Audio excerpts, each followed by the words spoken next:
मुझे बताओ, चलो मुंबई के अंदर मेरे साथ चलो मदरसों के अंदर, बताओ मुझे कौन टेररिस्ट है वहां पे, कौन टेररिस्ट एक्टिविटी हो रही है, कौन सी एक्टिविटी जिहादी हो रही है। मगर तुमको तो नफरत फैलाना है, झूठ परोसना है, तो अनाप शनाप बकवास तुम्हारे मुंह से आए दिन निकलती ही रहती है। लेकिन आपको मुसलमानों के नमाज से नफरत, और इतनी नफरत फैल रही है आज आए दिन। आप देखिए, तो इस सरकार और मोदी जी से मैं सवाल करना चाहूंगा, मोदी जी कहाँ गया आपका सबका साथ, सबका विकास, सबका विश्वास का जुमला। संविधान सबको इक्वलिटी की बात करता है। अब ये नीतीश राणे को झूठ बोलने की आदत सी पड़ गई है। उनको पता नहीं कि मदरसा में कितने बड़े बड़े मुफ्ती, उलेमा, स्कॉलर्स पढ़ के निकले। अबुल कलाम आजाद साहब मदरसे से पढ़े, मौलाना फजल हक खैराबादी वहां से पढ़ के निकले।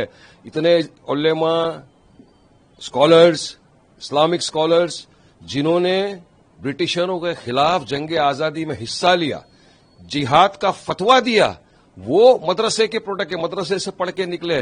तो क्या ये आतंकवादी है? इस तरह के अल्फाज इस्तेमाल करके ये तमाम जो फ्रीडम फाइटर्स है उनका अपमान कर रहे हैं ये।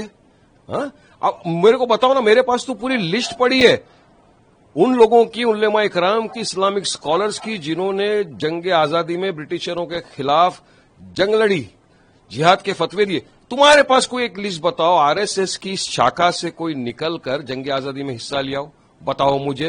हाँ, आरएसएस की शाखा वालों ने माफीनामे पे माफीनामे लिखे थे ब्रिटिशरों को, मगर जंग आजादी में किसी ने हिस्सा लिया? तुम्हारे पास लिस्ट नहीं है। मगर तुमको तो नफरत फैलाना है, झूठ परोसना है, तो अनाप शनाप बकवास तुम्हारे मुंह से आए दिन निकलती ही रहती है। अरे रिपोर्ट्स है मिनिस्ट्री का भी कि वहां पे कोई जिहादी एक्टिविटीज नहीं होती, तो किस बुनियाद के ऊपर, जिसके ऊपर इस तरह का झूठ परोस रहे हो दुनिया के सामने, देश के सामने।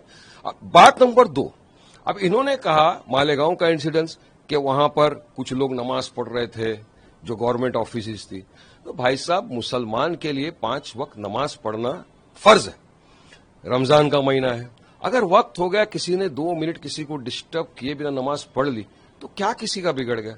क्या इन ऑफिस के अंदर पूजा नहीं करते हमारे हिंदू भाई? हाँ, क्या दूसरे वहां पे रीति रिवाजें नहीं होते? हम तो देखते हैं वीडियो, सोशल मीडिया पे भी काफी वायरल होते हैं, पुलिस स्टेशनों के अंदर के होते हैं। तो फिर तो सरकार को एक कानून बना लेना चाहिए ना कि जो भी इस तरह की गवर्नमेंट ऑफिसेज है वहां पे कोई भी धार्मिक तरह की, ये रिलीजियस कोई नहीं होना चाहिए वहां पे फंक्शन इस तरह के।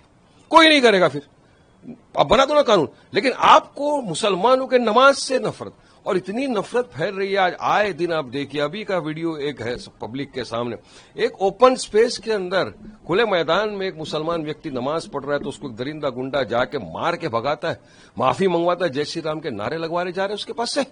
तो किस दिशा में आप इस देश को लेकर जाना चाहते हो?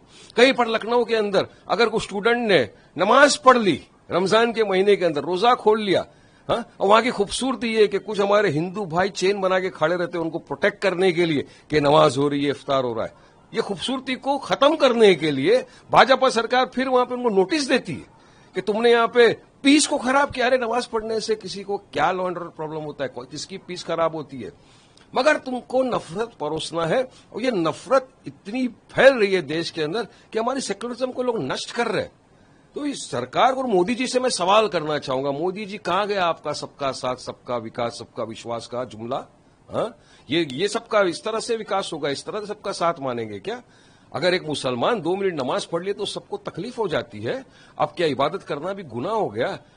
तो ये सब चीज जो है आपके लोग कर रहे हैं, मोदी जी इनको रोके। हम तो चाहेंगे कि महाराष्ट्र के मुख्यमंत्री ये नफरती चिंटुओं की जुबान के ऊपर लगाम लगाए, जो इस तरह की अनाप शनाप बकवास करके महाराष्ट्र राज्य में भी नफरत फैलाई जा रही है। तो नीतीश राणे ने कहा कि महाराष्ट्र में मदरसा को बैन किया जाए, उस पर क्या करेंगे? अरे क्या हिसाब से बैंड करेंगे? क्यों बैंड करेंगे?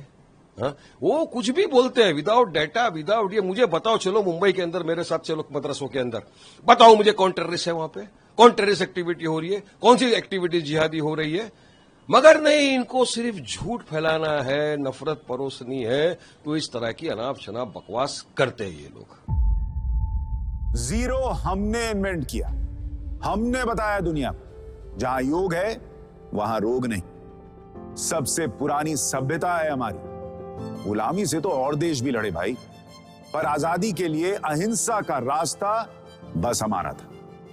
अपने पसीने से जमीन सींचता किसान और घर में घुसकर मारने वाले जवान, बस इसी मिट्टी ने जने। इसके हाथ ने जब थामा जज्बा तो इतिहास रचे। कदम बढ़ाए तो चांद का वो हिस्सा चूमा भाई जहां कोई कभी नहीं पहुंचा। आज पूरी दुनिया में शान से लहरा रहा है तिरंगा और इसके पीछे है गर्व से भरी अनगिनत कहानियां जो लिखी जा चुकी हैं और लिखी जा रही हैं, जिन्हें मैं सुनाऊंगा राष्ट्रगर्व रोज शाम 6:25 पर।